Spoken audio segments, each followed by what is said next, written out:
Colton RV creates fantastic memories that will change your life forever. Have you dreamed of getting into glamping in your own RV? Colton RV can help you take that step into the future with a new or used RV. Talk with a Colton RV team member online, by phone, or in person and see hundreds of RVs, from tent trailers to motorhomes and everything in between. It's all about great selection, unequaled service, and low prices. Open late at 2 convenient locations, one in Tonawanda and one in Orchard Park, New York. Now is the time to see the future at Colton RV.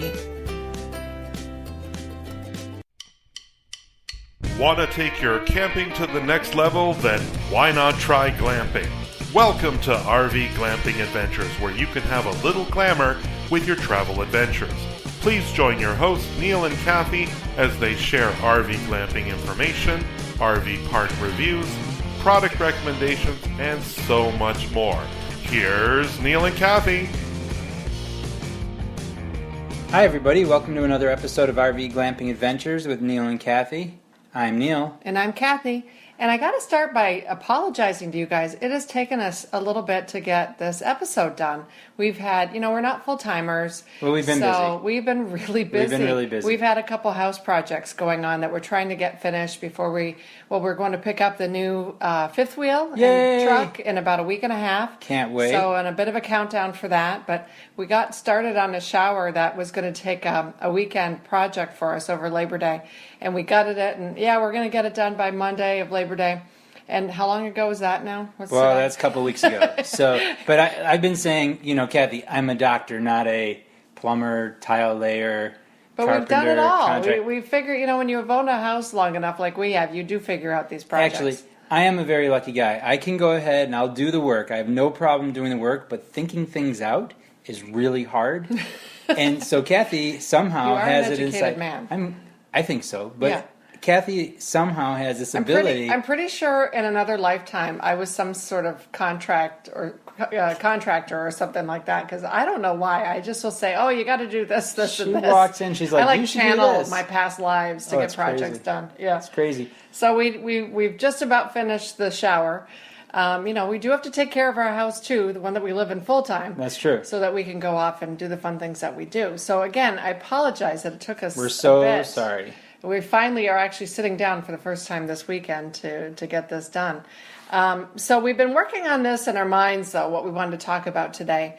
And we had a really great email conversation, sort of, with one of our folks that follow us on Facebook. His name is David Chrisman. Yeah, thanks, Dave. And it was so great to hear from him. But we had such good feedback from everybody when we posted all this stuff about this exciting news about us getting the new fifth wheel and the truck and all of this, and lots of congratulations. And actually, I think out of it, weren't you surprised that people were like, oh, I have a fifth wheel, I have a fifth wheel? Oh my God, yeah. I just kind of thought a lot of our folks that were with us on our page were motorhome people, or I know everybody comes from different, things that they're enjoying. I think but we were wrong. I think we have a lot of fifth wheel folks. I think we have people from all different types: fifth wheel, travel trailers, pop-ups. Yeah. I think we'd be really surprised if we found out. Did some kind of a poll. Yeah. We should do a poll. We should do a poll. But we got so much congratulations, positive feedback. It really reinforced for us that all right, we're making a great decision. Oh, absolutely. Which we know, but it was really nicely reinforced. So one of the folks that I ended up having a great conversation with was Dave. And, he was a guy that he just stated on, congratulations, you guys, Yeah, it was very nice. And what struck me about his background on all this matter is that he's had he's like, oh, I've just went from a Diesel A pusher into, I just got a fifth wheel myself. And I'm like, whoa, stop the presses. I want to talk to this guy. Absolutely. Because he went along on the path we were heading and then ended up in a fifth wheel. And so I'm like, Dave, I got to talk to you. Tell me about your experiences. He's like, what do you want to know? And I said, please, I'd love to hear the pros and cons of because, he's been in the Class A gas model. In fact, when we got chatting, this guy started off tenting, pop-ups. He had a VW van camper. He's had an Airstream. He's had a Class A gas model. I brought that together. That was good. And then, like I said, recently was in a diesel pusher, 40-footer, so a big one. and then moved into, he's got a 40-foot Heartland Landmark fifth wheel. Wow. And ordered new, he's gotten into this, and then he just got a 2016 Ram 3500 dually, and I'm like, we got to talk to this guy. And he's like, what do you want to know? I said, I don't know, everything. I want to pick your brain. So I'm like, how about the pros and cons? He's like, there's too much to write about. So we ended up emailing each other. So it led me to what I think would be a great discussion today, and that's just talking about the pros and cons. Because it was just a question that I asked Dave. I said, Dave, just tell me, what are the ups and downs that you've seen now that you can kind of look back? He's got this fifth wheel. It sounds like he's done it all. He did the diesel, which was where we were heading. Yeah. How come you didn't stay in the diesel? How come you went into a fifth wheel? What was all the pros and cons? So we thought, let's talk about that tonight. And we've talked to you guys about, getting into this new model and all this stuff. But I think, we're in this place that we can kind of look ahead and see what's coming and see what we're leaving behind and really give a different perspective on it all. What do you think? I'm so excited. Okay. Yes. Okay. Yes. So I think that the best way to do it probably is just sort of to start off with talking about, I don't know, maybe what have been the pros and cons of the motorhome, because that's something we know. Yeah, and I've just I've got here, Dave, I've got your notes. You gave me such good information, so I'm going to follow a little bit along. Dave gave me permission to you did ask. share. I did ask. I will ask. Never just start talking about somebody's business without their permission. But he had such good advice, and I thought we could really incorporate it into stuff that we've learned too. But it is funny when you're talking with other folks that have been RVing, and we've got the same stories. Oh, yeah.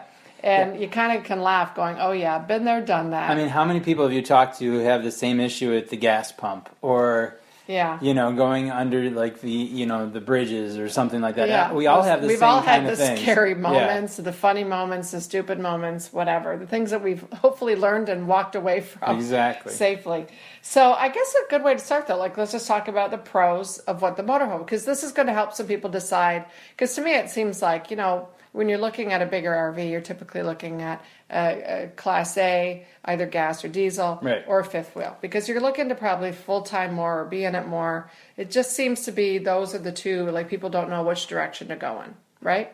Yeah. So what to you have been some pros of being in the motorhome? For me personally, I like the fact we've been able to have the whole family with us and, people be able to get a sandwich or go to the bathroom and things like that. I think that has been kind of nice. I also like when we've done some of the stopping for our overnights where we're just dry camping, we're able to just kind of pull in and close up, and we never really go outside. So it's kind of nice. I mean, that was something that Dave actually said too, is just sort of the comfort of the passengers. Yeah. The ability, we know, and I think we talked about this in one of our past two shows, that we know we're losing the biggest con for us with the fifth wheel, and we'll get back to that part in a minute, but that would be not being able to sort of wander around, lie down in the bed. There's some safety factors to that for sure. Oh, absolutely, yeah. But it was definitely something we had to think about going, do you really want to lose that? Because that's been, the journey for us starts the minute we drive out of the driveway. Right. So that was something we had to think about. So definitely when you've got the motorhome, you've got all those comforts. You can turn your generator on. We do at least briefly, and either for air conditioning or use the microwave at times. But it's something you're able to do. We've been able to go on our trips and such and have, I'll be driving at times and you'll make nachos. I mean, that's kind of nice. Yeah. Yeah, it kind of makes things, if we're in a hurry to get somewhere, it just helps us with efficiency and comforts and all of that stuff. And for us, just, we typically, we're crazy going. We're going to pick one day and we're going to go really far and not stop. I mean, that's how we do it. Well, on our long trips, that's what we do. Yeah. So that our ability to make a meal on the road, that's not always the best thing to do. No. But it's come in handy if we're, making some nachos or doing things like that. So the other thing that I think a pro for the motorhome has been is, like you mentioned, if we were stopping at night and doing some dry camping, is, and David mentioned this too, we all have, experienced the same pros and cons. Oh, yeah. The ability to boondock very easily with the generator and really never having to get out of your vehicle. No. Basically, you can pull over, go into your Cabela's or your Cracker Barrel or Walmart's, wherever you go, and just open up and go to sleep. Go to sleep. It would be a little different matter I would think in the fifth wheel. He also talked about the ease of maneuvering and driving. He personally thinks, and maybe it's just because he had a Class A for so many years, but he thinks they're easier to back in and maneuver, just generally speaking. I have to tell you, I'm probably the... We haven't experienced that yet, so that's our biggest concern. I'm the most concerned about driving and backing into a spot. I mean, honestly, but I think we'll do it and we'll learn. Oh, yeah. You know, but... We face things head on, so we'll handle it. You know, it's going to be a different ride and all of that, so we'll get to that all in a minute. But yeah, I just feel like we're comfortable. Yeah, we know where everything is. I know exactly. Like Neil, typically when we get to our actual RV spot and we're gonna, stay, and that's our spot for a week or two. The job basically is when we get there is you're the one backing in. I'm the one sort of, we have a guiding thing going. The guys at the airport that are giving you the flags and which way to go. We kind of have like our communication down because I know how the RV moves from the outside. Right. I know what you need to do. You know what I'm telling you to do. We got our thing. And so it's going to be maybe a period of some more yelling. I was going to say, that's all going to change. There's going to be like, what are you doing? Yeah. Oh my God. Because I don't yet know how it maneuvers. So yeah, there's been some ease of that.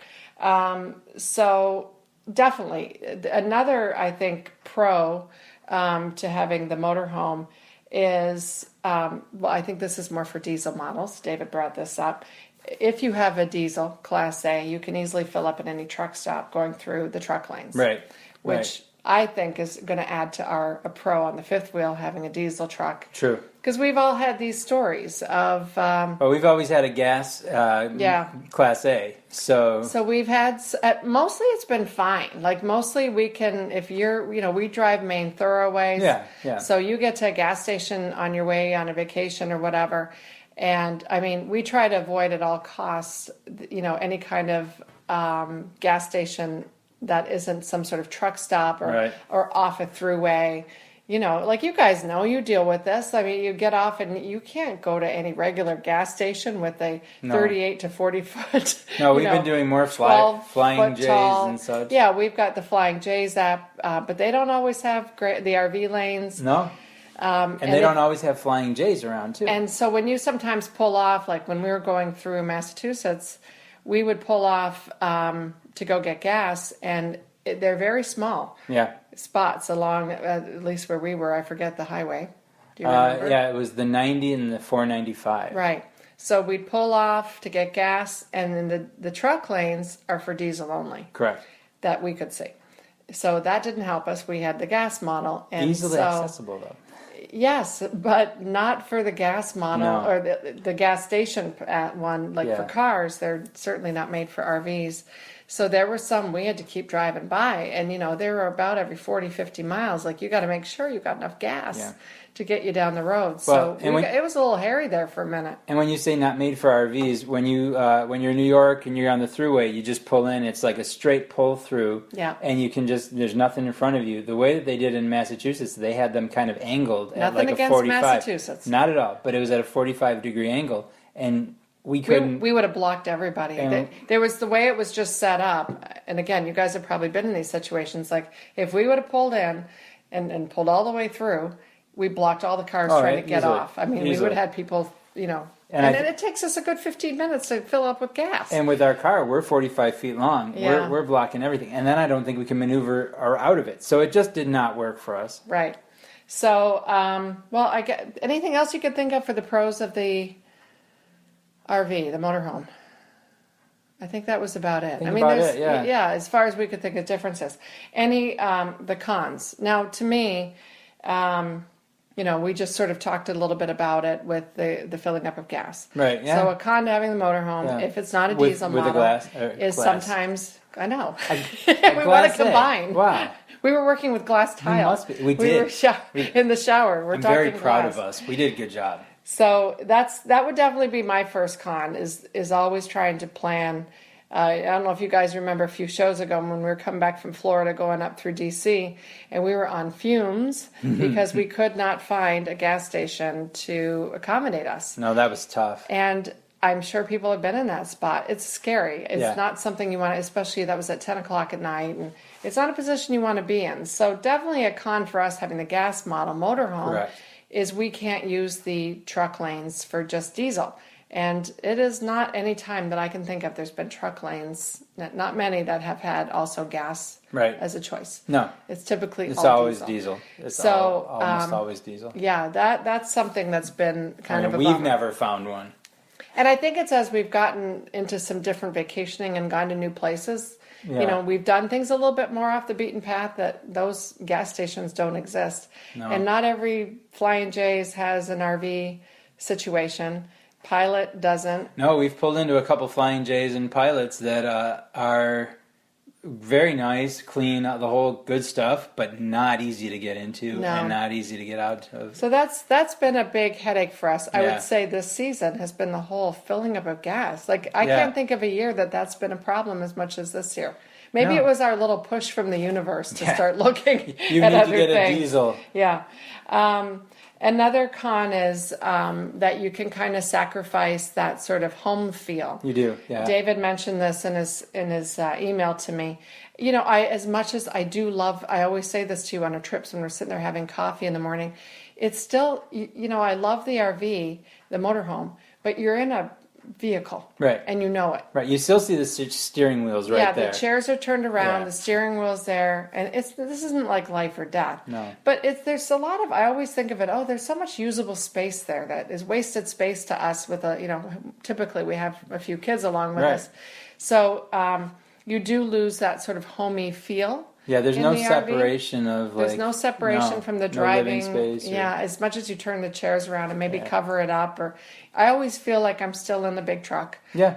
Which is nice. It's true. You are, though. But it's not that residential feel that was something you and I were looking for in Right. this next model. And the coaches are beautiful. The finishes are incredible. Incredible. Ours is beautiful. And, we went and looked at other models, even diesels, that have really residential configurations. Still there's a driver, steering wheel. Yeah. And not always the greatest use of space. One thing No. we've talked about is like where they place the door. It might be right in the middle of the living area, so Right. that Where the uses TV up, is, next to the kitchen. Yeah. So it leads to a whole configuration Right. thing. Again, not the end of the world, but if you're looking for that, and, Yeah. if you're going to be spending the money on this, and this is what you're looking for, that's something to consider. If you're thinking of getting into a motorhome, you got to feel that and feel like if that's something you want to get into, or you're looking more like in the fifth wheels for, Right. it feels like a home. I mean, that's the thing. If you really think about it, it's like, do you want, they're comfortable either way, right? But what are you looking for? If you're looking for more like a residential kind of apartment-y thing, or are you looking for? I would say now that I've been in the fifth wheel, I feel like you say the furniture's comfortable. It's not as comfortable as the fifth wheel. Right. You know what I'm saying? Like Right. the couches are couches. They're couches. The couch in the motorhome, I feel like it. You could have seatbelts on it. It does like have you don't seatbelts. just chill out, and I'm sure in like the bigger, I've seen like the Tiffin models and things like that. There's some that I'm sure the couches are perhaps higher end than we have. Sure. But to get into what we have, it's a whole different feel for that. So for the comfort, again, it's that homey thing. The other con for us up until this year has been that we've had to pull a car behind you. If Right. you have a motorhome, you're driving it. You don't have a car unless you're going to, take a toad behind you. And, then you get back to the whole issue of maneuverability. Right. And backing up. You cannot back up a motorhome with a tow dolly? Tow dolly. I sure tried. And if you're actually... Well, you shouldn't because No. it was bad. It does not work out. I mean, in the tow dolly you can, but I know when you're like actually flat towing, you can't back up at all. yeah, I don't think it's not safe for the I don't vehicle. think there's any possible. It's not a good Right. idea to do that. It is not a good idea. When you're in the motorhome and whether it be a Class C, A, whatever, You just go and straight. You've got a hitch, you go straight. So the all you maneuver that's a big thing is maneuverability, and then every time you have to disconnect and reconnect and all that, which that happens with the fifth wheel too. But that's just something to think about. And again with the gas, we talked about that, filling it up. Finding places that have the space for you and the height and the length and all the things you have to think about with a motorhome. And the overall expense is a con, totally. you get a lot more bang for your buck in a fifth wheel. Yeah. You're going to pay a little bit more for your vehicle. I guess I always thought it was going to be 6 of one, half a dozen the other. If you're in a fifth wheel, you're paying more for the vehicle you're driving, but you're paying less for what you're towing because the fifth wheels are so much cheaper than a motor coach. Right. And you get into the motorhomes, Class A, diesel, gas, whatever model, it's up to double the expenses and some. I mean, you can go up from there. I mean, really, if you just think about it, if you're going for a 40-foot fifth wheel versus a 40-foot diesel, you're going to be like, the price is like almost double, maybe sometimes triple. That's what Neil and I had talked about with you guys in the last couple shows of like what led us to go from our next progression we thought was going to be getting into a diesel model, but then when you really look at the prices and what we were going to need as a down payment, it's triple a fifth wheel. It was so much more money, and it was just not heading in the direction financially that we wanted to go. So we had to pull that back and rethink it, and like really, you get so much for your money in the fifth wheels. So we're pretty excited about that. Totally, like and you can get all those great finishes and serious glamping. That's glamping. In those models, it's I feel like we're going to be living like it's a very cottagey home feel. I love it. It's incredibly residential and apartment-y. Yeah, I feel like for what cottagey. we're getting, those kind of finishes and there's just the flow can't. There isn't any Class A that has the versatility that the fifth wheels do. As for us anyway, I mean, what you have to look at what your family and your family's needs are over the next 5-7 years. And the storage, too. Even if you look in the best class... I was going to say, the storage, absolutely, but like what other Class A model has a master bedroom and then there's actually a dedicated office space or second bedroom. Right. And there's this other bunk that there's a bigger bathroom. It just had some versatility, and then of course the storage. Well, I was just thinking kitchen actually. I was thinking if you look at like even the best Class A kitchen doesn't have nearly as much storage and pantry space as what you're looking at in the fifth wheel. I mean, in our fifth wheel that we're getting, there's an island with drawers like crazy in it, and then you turn around, there's a pantry. This is the stuff you lose out on when you don't have that the driver, the driver's seat and all of that. No. That's where all this extra storage comes into play. We don't have that in our drivable. It's something to think about. So I think overall, I think we're just, that would be a con is you're not getting as much for your money. Correct. But it depends on what you've got to sit down and write down, what are your pros and cons what lists are you looking for? What works for you? All right. So now we're talking about getting into the fifth wheel. Right. And this is a new horizon for us. Totally brand new experience. So I'm depending a lot here on Dave. Come on, Dave. So Dave gave me a lot of good advice. Dave was great. He said, having had both, he's had the Class A gas, the diesel, and now in the fifth wheel.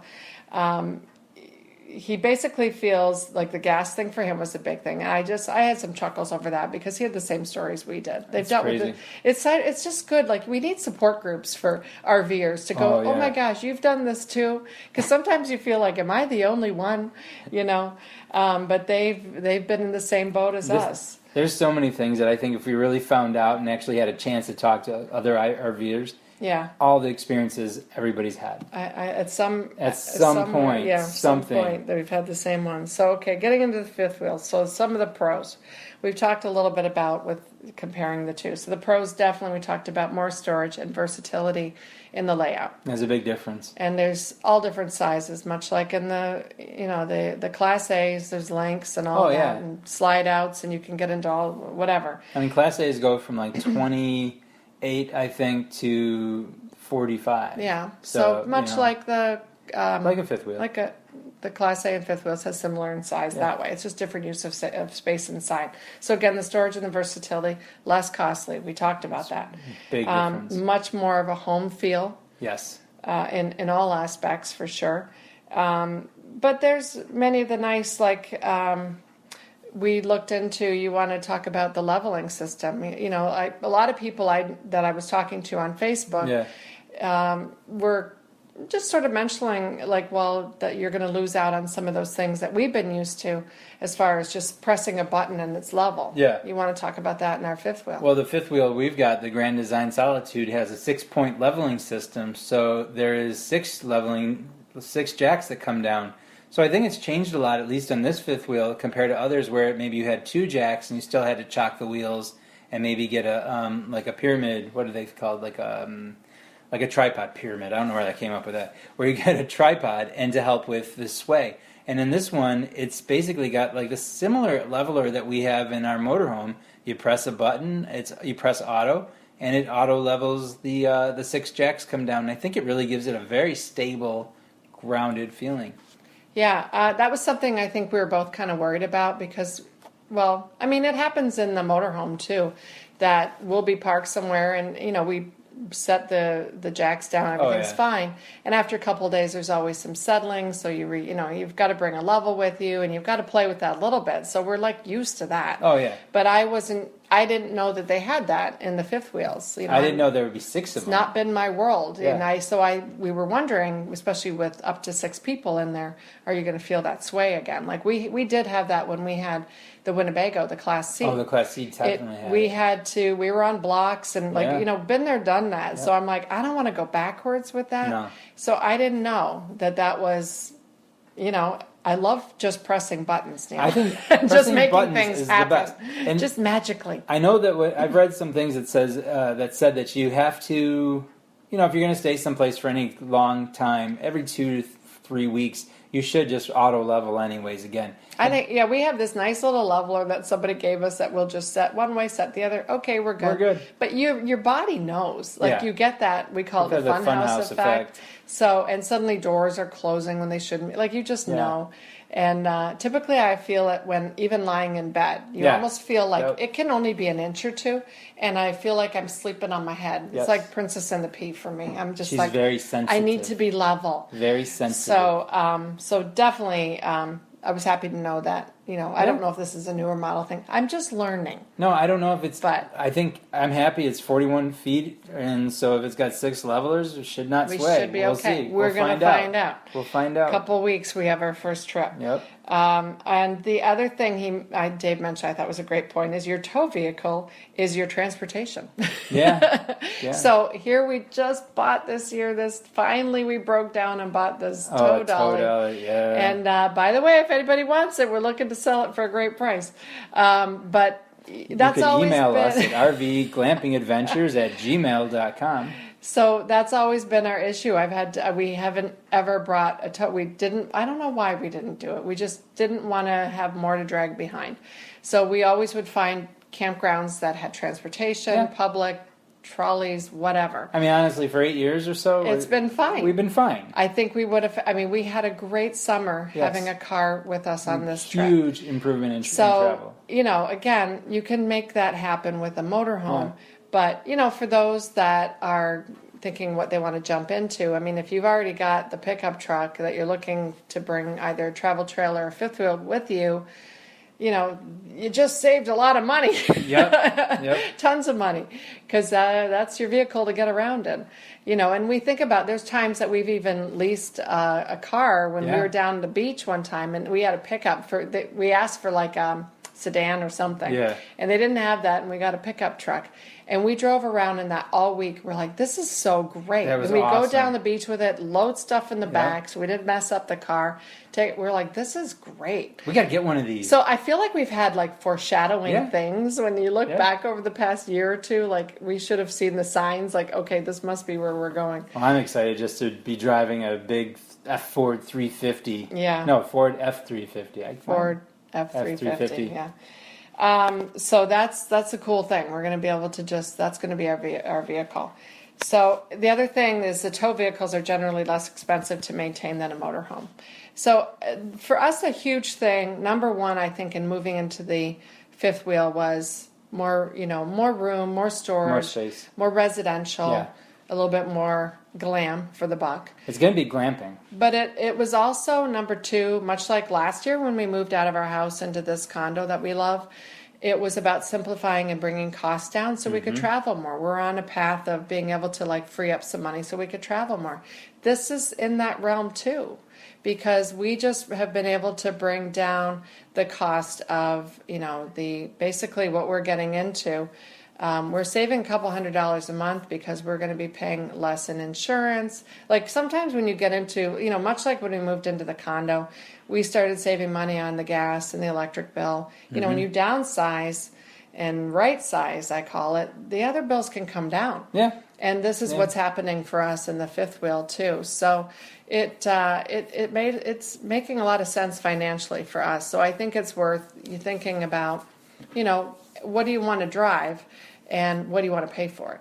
Correct. And don't underestimate what you want. There was somebody I'd gotten another email from that. They were feeling a friend of theirs had gotten into something that was too small. And you know how quickly people just want, I just want this or that. Yeah. You've got to think ahead. You've got to think of your needs and really, list it out. So you can get backwards pretty quick in RVing. Oh, absolutely. I mean, financially, you got to be really smart with everything. I think with us, had we known from the first time we got our Class C, that we would wind up where we are, maybe we would have bypassed a little bit, but you don't know that. You got to go through these growing pains. I think we've talked about this before. I mean, this was something I originally had wanted a fifth wheel. Yeah. But at the time, we just couldn't imagine putting 6 people in a pickup truck. I don't think it would have been very good. Not at all. No. I think that we would have hated the travel. Absolutely. So I think it all happened for a reason, and everything happens as it was meant to be and took us to where we are today. I don't think that would have worked for us then. And I have been told by people that you actually can have people in the back while you're driving. I don't know why, but I don't feel safe about that as long as there's a communication between you. Yeah, I don't know. I mean, we did that basically in the motorhome. We were wandering about, but you were there with the driver. You knew what was going on. Right. I don't know. For some reason, it doesn't make any sense to me that one would do that. I would absolutely have everybody up in the truck, strapped in, and not be riding in the back. It just feels safer. It just feels safer. It feels safer. So among other things in pros, we talked about storage. We've talked about costs, finishes, more bang for your buck. The list goes on and on. Totally. Cons. I mean, we're going to learn those as we go. At this point, again, I'm relying on Dave a lot, is his biggest thing. And a lot of people, I think we've talked a lot in the past about how we wander about when we're driving. They're like, can you guys handle not having naps and getting each other nachos while you're driving? So that's a con. That's going to be hard. That was, like we mentioned, that was a big thing for us. That's going to be hard. I think we're going to have to really look at a difference when we travel. It's going to have to be, more pit stops, more rest, maybe a couple overnights on the way. Planning where we stay. One thing Neil brought up is we don't have the generator just to turn on at night. It's not hooked up to a generator at this point. So, if we were heading down in July, down to Florida like we normally do and stop over in Georgia. In South Carolina or Georgia, and you're trying to sleep and it's 98 degrees outside. That's awful. That's awful. And we talk, do we go only so far and go to a campground and hook up? Or do we talk about eventually the cost of getting a generator into the model would be a lot of money. So that's not something, it's a couple, $3,000, I think. Is that what you saw? I saw between 3 and 10. Oh my. Yeah, because it's basically we'll come up with some other ideas. It's a 50 amp, so it's got to be able to put a lot out. So between 3 and 10. So that's not something we're looking to do anytime soon.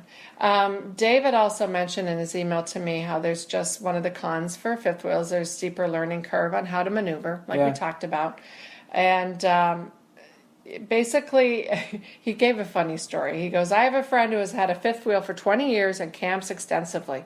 When I got mine, I asked him for wisdom on how to back it and maneuver it. See, and this is what I wanted to hear from people. He looked at me very seriously and said, I'll let you know as soon as I figure it out. LOL. It will come to you. And he said, finally, I'm getting decent at it. So I think it's a journey. Yeah. I think. Yeah. Because that's something Neil and I, we're going to try to record this for you guys when we're practicing. We are? Backing up and all of that. I mean, we got to learn, right? I thought that first time after we go get it in a week and a half and we take it back to our area that we store it at, that's going to be our first attempt at backing it in. Well, and, we have a friend of ours. We've got to get that on video. The guy whose RV is next door to us is a good friend of ours, and I'm like, the first time I'm going to be backing up, it's right next to yours. He goes, oh. He goes, you break it, you fix it. So I'm like, okay. So I just think that Dave gives a lot of good advice here Yeah. for us. And he basically said, the tow vehicles are very expensive. And I want to kind of not just touch on this a little bit, because I really think there's another show to talk about like the hitch and the tow. Because there's a whole lot of information out there about hitch and tows, the tow vehicle for the RV. I really think we could keep that separate. So just sort of touching on it, we feel pretty comfortable getting into, we got, yes, they're expensive. I mean, to get into a 3500 dually or F450, F350s, you're talking brand new over $50,000. Yeah. So we went into a 2015.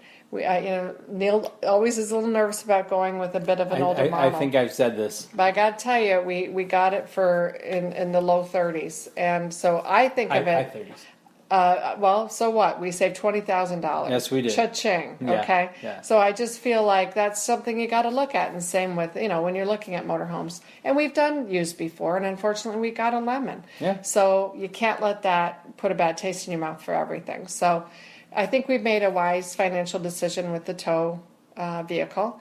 It's plenty big. I mean, it's got I'm excited 3 about that. adult size Yeah. front and back. There's 6 seats in there for adults. So I think there's enough room for how we're going forward. But there's a lot of different advice on what tow. Everybody's got an opinion on what tow vehicle they should have. Oh, there's a lot of things. I mean, I think this one's plenty strong for what we've got. But then I start reading things like airbags. Do you know what airbags are? Not just the ones that you drive in. No. They're bags there's some sort of like shocks that jack up the back of the truck to give it more. Oh, yeah. Mm-hmm. Didn't know about that. I'm learning. We're learning a lot. Yeah. It's a big learning curve. But that's what's going to keep us young, Neil. We're going to keep using our brains. Keep learning. Keep learning. But yeah, we're going to do some more talk about the whole, and you can listen to your RV dealers. I don't know. David brought up a great point. Like, don't always trust. How many dealers have you guys met that actually RV? So I think we got to do our own research. Yeah. That's what our page is all about. You do your research and you find out what's going to be the best for the model that you're looking at. And, contact the actual makers of the RV that you're getting and say, what would you guys recommend? So that's really good. I think you're always pretty safe with like a Ford or Dodge Ram. Those seems to be some good workhorse kind of vehicles. And actually call up the manufacturer of the truck and say, hey, this is I'm going to be pulling this, and see what they say. A lot of dealers, those dealers know. Yeah. The truck dealers definitely know. I mean, there's a couple files I've seen, some websites that will give you like statistics based on, or stats, same thing, facts based on what the type of vehicle you have and what's its towing capacity. And I think you inhaled a lot of mud fumes and grouting. I'm fumes. tired. It's been I did a lot this week. So did you. I know. Another thing I think is important to remember, and just overall between pros and cons, is don't settle. Right. Don't settle. You should really never settle. It's got to feel right.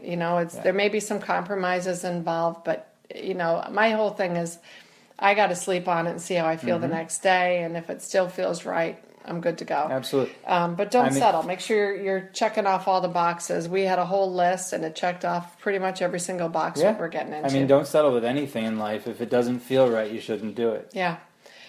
So again, we're going to definitely, I want to get back to the whole truck thing. Do you want to talk a little bit, just touch real quick on the hitch? That was another sort of overall piece that I feel it's worth discussing, the hitch. Because this is not something I'm learning I want to do a show because I need to learn more about the hitch. Yes, well, I have to learn some more about that. But what I do know is like the hitch we have on ours is we have an 8-foot bed. And I know that makes a little bit of a difference, what kind of hitch and where it can be positioned. So that's all I know right now. Yeah, I think that's going to be another learning curve when I read other people talk about there is a sort of a pull to, obviously dragging the fifth wheel. Yeah. So the pin's going to, the whole hitch and everything. Oh, yeah, there's a whole... I was reading things about pin box. Yeah. I don't know what a pin box is. We have it on a motorhome, But a pin box actually is kind of interesting. There's shock absorbers in there as well, so you don't get that chucking feeling when you're starting up and going, that chicka chicka chicka. Right. And we don't want a chicka chicka feeling. That's what we're listening for, is a chicka chicka? No, it's a feeling. You don't want the feeling. Yeah. So The other thing, too, to consider, and this was something Dave brought up, too, and I was waiting for the show to ask you this because I don't know. He says, just a piece on the Fiverr. If it's a larger, heavier unit, consider the disc brake option over the electric. What do we have? Do you know? I don't know. I think it's disc brake for some reason. But I do, too. I remember somebody telling us that. But, we haven't had to worry about this before. And I think I saw it on the Grand Design website, that it's a disc brake. But I don't know. Okay, we're going to do a show because these are things we need to find out. We pick it up in a week and a half. So, and again, there's a whole show about the hitch. And you know what else I meant to mention too? So much discussion about the tires. We brought that up before. We're waiting to hear back. And actually, we're on the Grand Design Owners Forum now. Yeah. Because our model is a Grand Design, and it is like the best thing ever. It's almost too much information. Well, it kind of makes you scared to even RV if you didn't know that. Oh my goodness, I'm driving a house on wheels. Something breaks every time you go.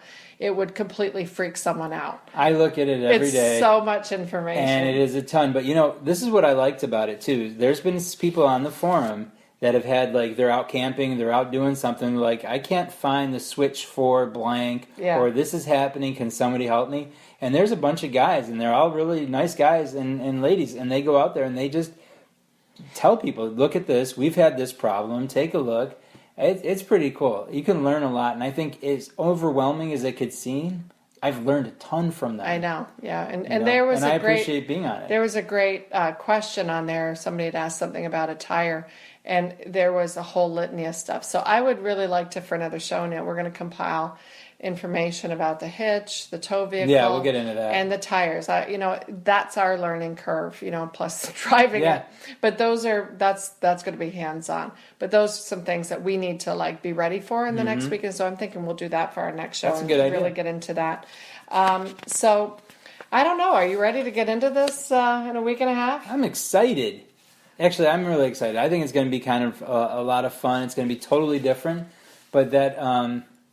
I don't know. I can't explain why I'm excited. I feel like it's a new chapter. Yeah. I feel like it's a new chapter, and it's a new chapter in our lives. Yeah. That we're going with the flow and getting used to having less kids more and more. And another thing I want to do a show on in the next few weeks is Neil and I are going to be taking an RV vacation, just the two of us. And I think you can have romance in an RV. It's not just always about going and hunting, fishing, exploring.